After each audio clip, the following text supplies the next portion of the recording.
High, কেমন আছিস সবাই? আশা করি সবাই খুব খুব ভালো আছে। ছোটবেলায় আমরা সবাই হাতে খড়ি দিয়েছি, তাই আজ বন্নি শিকার স্লেট বানাতে বানাতে চলো তোমাদের সাথে কিছু কথা শেয়ার করি। আমাদের ছোটবেলায় এই পাথরের স্লেট দিয়ে কিন্তু আমাদের শিক্ষা জীবনের শুরু হয়েছিল, সেটা আমরা সবাই জানি। সেই ছোট্টবেলায় পুরোহিতের হাত ধরে প্রথম অ আ ক খ লিখেছিলাম। আমরা অনেকেই বিশ্বাস করে থাকি এই প্রথার মাধ্যমে বিদ্যার দেবী সরস্বতী আমাদের আশীর্বাদ কামনা করে, এবং বিশ্বাস করা হয় এটাও যে এতে নাকি শিশুর বুদ্ধি ও স্মরণ শক্তির বিকাশ ঘটে এবং শিক্ষা জীবন সুন্দর ও সফল। পুরো পঞ্চমী তিথি জুড়েই এই হাতে খড়ি কিন্তু দেয়া হয়, তবে অনেকে বলে অমৃত যোগ ও মাহেন্দ্র যোগকে বিশেষভাবে শুভ মনে করা হয়। তবে আমাদের হাতে খড়ি শুধু পুরোহিতের হাত দিয়েই নয়, আমরা আমাদের মা বাবা বা বিশেষ মানুষের কাছ দিয়েও কিন্তু আমরা সেই শুভ সূচনা করতে পারি। দেখো, তোমাদের সাথে কথা বলতে বলতে আমার এই স্লেটের কাজটা কতটা কমপ্লিট হয়ে গেছে আর কেমন লাগছে সেটাও কিন্তু বলো। ছোট্ট এই বন্নি শিখার জন্য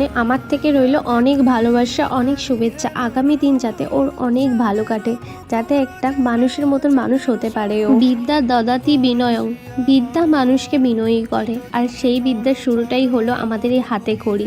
ভিডিওটা ভালো লাগলে শেয়ার করতে ভুলো না। চলো তাহলে এখনের জন্য তোমাদের সকলকে টাটা, অন্য একটা ভিডিওয়ে আবার দেখা হবে।